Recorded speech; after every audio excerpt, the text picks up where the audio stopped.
Okay সবে শুনা পাই আছে নে পাইছো ma'am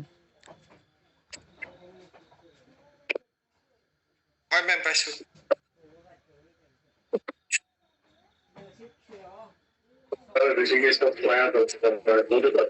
Okay, so first starting কৰিছো সুৰক্ষা savings account সবেটো সকে এটোৱে খুলি আছে এতিয়া Yes ma'am শুনি আছো সুৰক্ষা savings account মই এটা ৰিকুৱেষ্ট কৰো সবকে সকলোকে এটা ৰিকুৱেষ্ট কৰো আপোনালোকে বুজি নাপালে ইয়াতে সুধিব আপোনালোকে ঠিক আছে আমি তেতিয়া ক্লিয়াৰফাই কৰি দিবলৈ সুবিধা হ'ব ঠিক আছে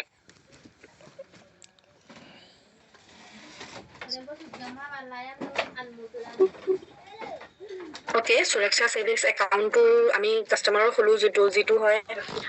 amount 199 তাতে আবাৰ charge applicable মানে withdrawal limit cash deposit আৰু cash withdrawal limit to 50000 হয়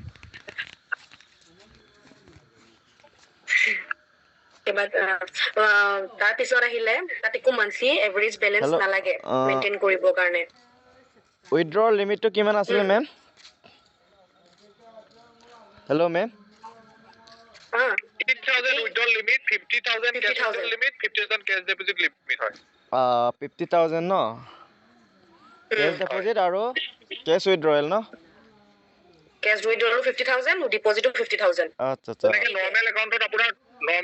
যেনেকে আপোনাৰ 25,000 cash withdrawal 25,000 cash deposit limit থাকে তাৰ ওপৰত গলে 0.65 কে কাটে চাৰ্জ ঠিক আছে এতিয়া তেনেকে আমাৰ সুৰক্ষা accountত আমাৰ 50,000 cash withdrawal 50,000 cash deposit limit হয় হয় sir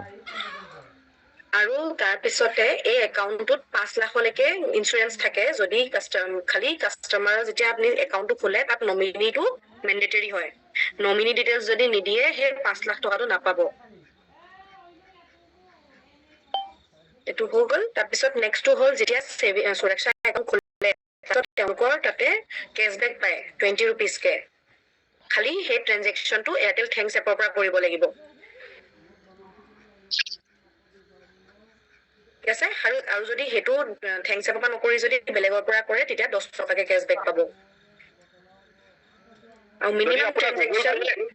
Google Pay PhonePe পৰা যদি কৰে লিংক কৰি তেনেহলে আপোনাৰ তাতে আপোনাৰ 10 rupees কে পাব আৰু থ্যাঙ্কস এপৰ পৰা কৰিলে 20 rupees ৰাইট কৈছবা আৰু মিনিমাম ট্ৰানজাকচনটো 200 টকা বা 200 টকাতকে বেছি কৰিব পাৰে বেছি কৰিব লাগিব তাতে 5 লাখৰ 5 লাখৰ এক্সিডেন্টাল ইন্সুৰেন্সটো ক'লোৱে আৰু বহুত মানুহে ক্লেমো পাইছে এটো খালি নমিনিটো ম্যান্ডেটৰি হয় নমিনি ডিটেইলছ যদি একাউন্টটো খোলা সময়ত নিদিয়ে তেতিয়া আপোনালোকে হে বেনিফিটটো নাপাব হা আচ্ছা মেম মই এটা কথা জানিব বিচাৰিছো আনমিউট কৰি লওক হেল্ল' মেম মিউট হৈ আছে আনমিউট কৰি লওক মই এটা কথা জানিব বিচাৰিছো সো নমিনিটো নামটো কাৰেক্ট দিব লাগে আৰু নতো এই কিবাটো ডেট অফ বাৰ্থটো কাৰেক্ট নিদিলেও হ'বনে নাই নতো কাৰেক্টকৈ দিব লাগিব নমিনিৰ ডেট অফ বাৰ্থ দি দিব যিমানটো পাৰে কাৰেক্টকে দিব ভুল কেনো জানি বুজি ভুল কৰি কি লাভ ডেট অফ বাৰ্থ যদি বাই চান্স কাৰোবাৰ যদি ডেট অফ বাৰ্থটো খালি নামটো আপুনি কাৰেক্টলি বহাব যদি জানে ডেট অফ বাৰ্থটো একদম কাৰেক্টলিয়ে বহাব ট্ৰাই কৰিব কাৰেক্ট বহাবলে যদি কাৰোবাৰ ডেট অফ বাৰ্থটো মনত নাই বা নাজানে তেনেহ'লে আপোনাৰ এপ্ৰক্সিমেট এটা ভৰাই দিব আৰু তেওঁ বয়সটো ঠিক আছে হা হা খালি নামটো শুদ্ধকে দিব ঠিক আছে তাৰ পিছতে এইটো সুৰক্ষা একাউণ্টত আপোনাৰ হস্পিটেল বেনিফিট থাকে এক বছৰত 10 দিনৰ কাৰণে পায় যদি নৰ্মেল বেডত যদি এডমিট থাকে তো এক দিনত 1000 টকাকে পাব আৰু যদি আইচিইউত থাকে তেতিয়া এক দিনত 2000 টকাকে পাব খালি এক বছৰত 10 দিনৰ কাৰণে পাব জি হ্যাঁ ঠিক আছে তাৰ পিছত এটো এভৰি ইয়াৰ ৰিনিউৱেল হয়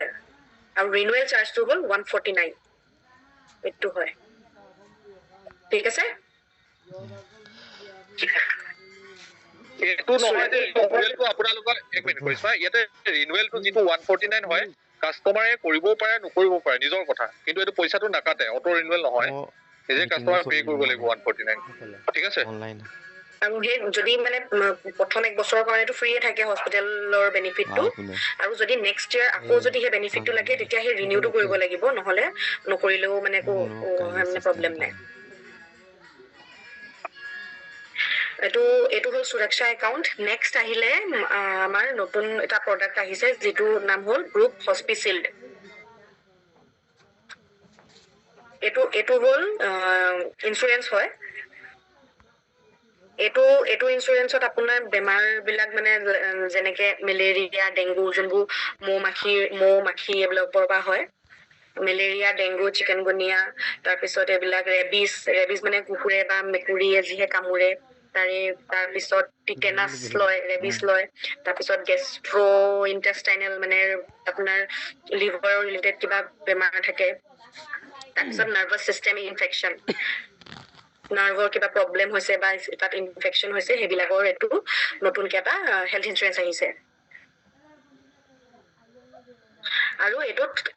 এক বছৰত কাস্টমাৰে 21000 লৈকে মানে বেনিফিট পাব প্লাস টোটেল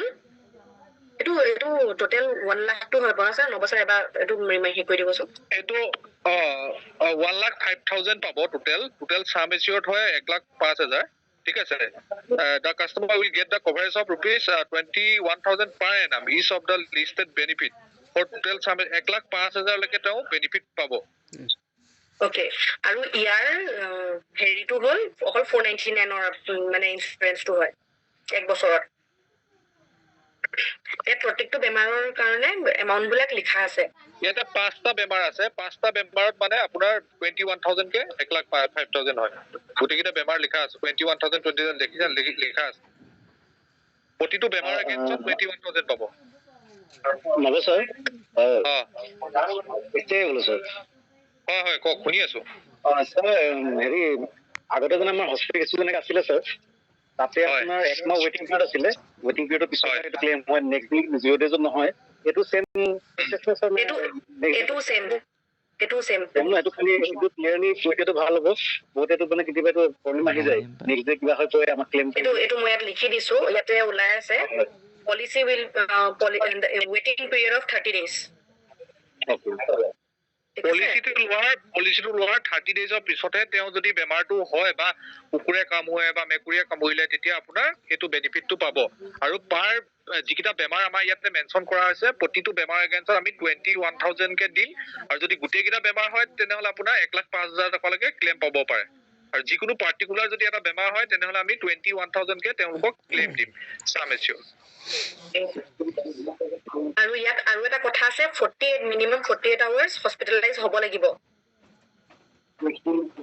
বোলে এনেকুৱা নহয় মানে কুকুৰে কামুৰিলে পটককে বেজিটো লৈ ঘৰলৈ গুচি আহিলে হেনেকুৱাত নাপাব খালি হা 48 আৱাৰ্ছ হস্পিটেলাইজেশ্যন হ'ব লাগিব আৰু এই ইন্সুৰেন্সটো এক বছৰৰ কাৰণে হয় আকৌ যদি নেক্সট ইয়াৰ আকৌ লাগে তেতিয়া মানে এটো কি বুলি কয় আকৌ ৰিনিউ কৰিব লাগিব ইয়াতে ক্লেইমছ বিলাক আছে, ক্লেইমছ বিলাক বাৰু আমি কৰি দিম, সেইবিলাকৰ কাৰণে ইমান হেৰি কৰিব নালাগে। ইয়াতে এলিজিবিলিটি আছে 18 বছৰৰ পৰা 65 ইয়াৰ্ছলৈকেহে পাৰিব। আৰু সেই কাষ্টমাৰজনৰ SBA একাউণ্ট থাকিব লাগিব, নহ'লে ৱালেট হ'লেও হৈ যাব। ইয়াত গোটেই বেমাৰখিনিৰ নামবিলাক দি থোৱা আছে, মানে কোনটো কি হেৰিৰ হয়। প্ৰথম যোনটো হয় ভেক্টৰ বৰ্ন ডিজিজ, যোনটো মানে মহ বা মাখি এইবিলাকৰ পৰা হয়। আৰু ছেকেণ্ডটো হ'ল ৰেবিছ আৰু টিটেনাছ, মানে এইবিলাক যেনেকে মেকুৰীয়ে কামুৰিলে, বান্দৰে কামুৰিলে, তাৰপিছত কুকুৰে কামুৰিলে, এইবিলাকৰ কাৰণে হয় ছেকেণ্ডটো।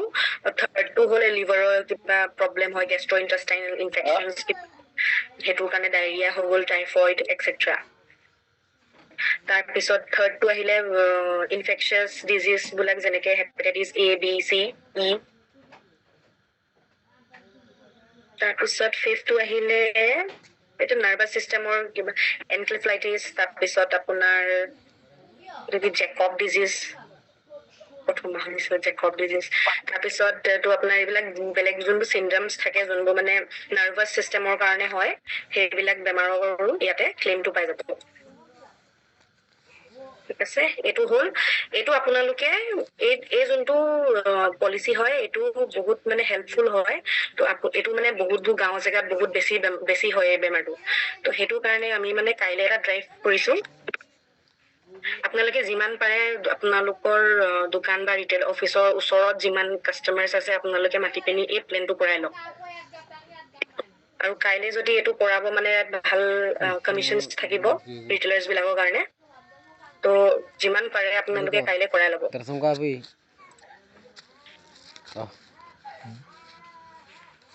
নেক্সট আহিলে মেইনলিটো এই দুটাই আছিলে, আৰু কাৰোবাৰ কিবা সুধিব আছে নেকি? সুধিব পাৰে। আৰু বেছিভাগ নৰ্মেল একাউণ্ট নুখুলিব হা, সুৰক্ষাই খুলিব যিমান খুলিব পাৰে, কাৰণ যিমান এইটো খুলিব সিমান মানুহে বেনিফিটছ খিনি পাব, আৰু ক্লেইম কৰিবৰ কাৰণেও ভাল হয়। Hello' ma'am. হেল্ল'। শুনি আছো, কওক। মেম, নৰ্মেল ছেভিং একাউণ্ট আগত খোলাবিলাক বৰ্তমান সুৰক্ষা একাউণ্ট কৰিব পাৰিব হ'ব নেকি? সুৰক্ষা একাউণ্ট কৰিব পাৰিব। তেওঁলোকক যেতিয়া ডেবিট কাৰ্ড, আপোনালোকৰ ডেবিট কাৰ্ড দিয়া অপশ্যন আছে? আছে। ডেবিট কাৰ্ডটো যেতিয়া দিব, তাতে অপশ্যন থাকে সুৰক্ষালৈ কনভাৰ্ট কৰিব পৰা, তেতিয়া আপোনালোকে সুৰক্ষালৈ কনভাৰ্ট কৰি দিব। Thank you. বুজি পাইছো। এতিয়া নৰ্মেল ছেভিং একাউণ্ট যোন কাষ্টমাৰ আছে, তেওঁক মই এতিয়া দিব লাগিব ডেবিট কাৰ্ডখন দি দিবা, তাতে অপশ্যন থাকিব সুৰক্ষা একাউণ্টৰ, সুৰক্ষা একাউণ্টলৈ কনভাৰ্ট কৰি দিবা। তো চাৰ্জ কাটিব কি? চাৰ্জ কাটিব। কিমান কাটিব মেম? 149 চাৰ্জ কাটিব, 149 কাটিব, যিটো আপোনাৰ ইয়েৰলি হয়। 149 কমিশ্যন কিবা কমিশ্যন যেনেকা সুৰক্ষাত যিমান কমিশ্যন পাম সেইটোতে পাম আকৌ। আপগ্ৰেড কৰিলে কমিশ্যন নাই। যদি ডাইৰেক্ট খোলে তেতিয়া কমিশ্যন থাকিব, আপগ্ৰেডত নাথাকিব, কাৰণ কেলে আপুনি অলৰেডি একাউণ্টটো নৰ্মেল একাউণ্ট খোলোতে কমিশ্যন পায়ে গৈছিলে। আৰু এনেও ডেবিট কাৰ্ডৰ কমিশ্যনটো পাই যাব আপুনি, ডেবিট কাৰ্ডটো আপোনাৰ চেল হৈ যাব, প্লাছ ইফালেও কাষ্টমাৰৰ ৱালেটৰ পৰা কাটিব ইয়া মোৰ পৰা? ৱালেট। কাষ্টমাৰৰ ৱালেটৰ পৰা কাটিব। এইটো ক'ৰ পৰা কাটে নবছৰ? আপগ্ৰেডটো আপগ্ৰেডটোতো হেৰিৰ পৰা কৰিব পাৰিব, যদি আপোনাৰ তাৰ পৰা কাটে তেনেহ'লে CSP পৰা কাটিব, যদি আপোনাৰ কাষ্টমাৰ যদি কৰে থেংকছ এপৰ পৰা কৰিব পাৰে আপগ্ৰেড, থেংকছ এপৰ পৰা কৰিলে ৱালেটৰ পৰা কাটিব। কাষ্টমাৰৰ কমপ্লেইনটো আমাৰ ইয়াত আহে ছাৰ, আমি কৰি দিব লাগিব। মই কৈ আছো কি ইয়াত দুটা প্ৰচেছ, আপগ্ৰেড কৰাটো দুটা প্ৰচেছ আছে। এটা আছে এয়াৰটেল থেংকছ এপত নিজেও কৰিব পাৰে আপগ্ৰেড, 149 চাৰ্জ কাটিব, আৰু যদি আপুনি ডেবিট কাৰ্ড দিওঁতে কৰে তেনেহ'লে আপোনাৰ ৱালেটৰ পৰা কাটিব।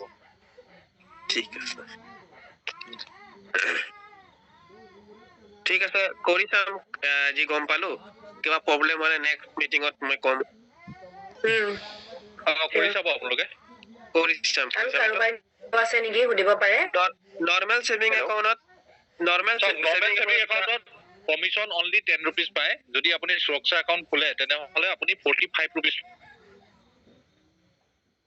নর্মাল মই কাস্টমারক নর্মাল খুলি দিয়া নাই क्योंकि কাস্টমারে পিছত আমাকে কমপ্লেইন দিয়ে বহুত চার্জেস কাটি আছে নর্মালত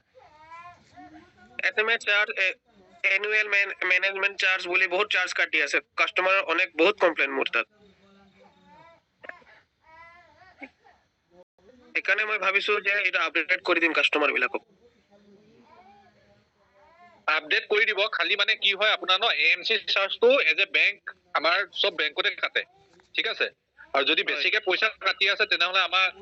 আমাৰ কৰিশ্মা আছে কৰিশ্মা মেডামক দি দিব তাই চেক কৰি পিনে এটো আপোনালোকক জনাই দিব ঠিক আছে মই জেটিএম ছাৰক কৈছিলো কেইটামান কাস্টমাৰৰ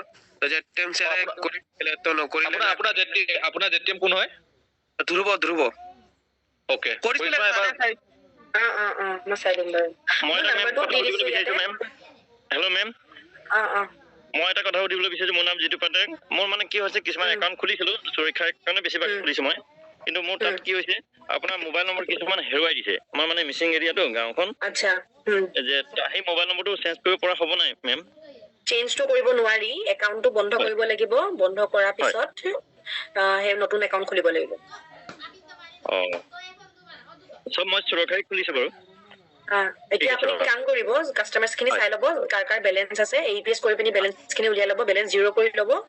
জিৰ' কৰি পিনি সবে ডকুমেণ্টছ লৈ মোক দি দিব কোন জেগা আপোনাৰ মোৰ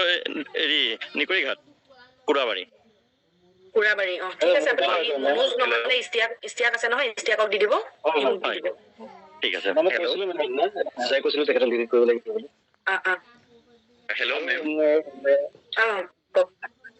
মই এটা কথা জানিব বিচাৰিছো মানে কি মই যিটো ধৰক এয়াৰটেল পেমেণ্ট বেংকৰ আমাৰ আইডি সেইটো বেলেগ এখন ডিষ্ট্ৰিক্টত মই ট্ৰানজেকশ্যন কৰিব নোৱাৰিম নেকি বাৰু নাই নোৱাৰে সেইটো বেলেগ জেগাত ট্ৰানজেকশ্যন কৰিলে আপোনাৰ চিএছপিটো বন্ধ হৈ যাব আপুনি 10 কিলোমিটাৰ ভিতৰত কৰিব পাৰিব আপুনি 10 কিলোমিটাৰ ভিতৰত কৰিব পাৰিব বাকি এনে এছবিআই খুলিব পাৰিব বাকি যেনেকে ইপিএছ হওক আপোনাৰ মাইক্ৰ ট্ৰান্সফাৰ বা উইথড্ৰ হওক এইবিলাক নোৱাৰে হয় এনে একাউণ্ট খুলিব পৰা নাযাব খুলিব পাৰিব বাৰু খালি একাউণ্ট খুলিলে আপুনি যদি সৰহকে একাউণ্ট খোলে ফটো চটো লৈ থৈ দিব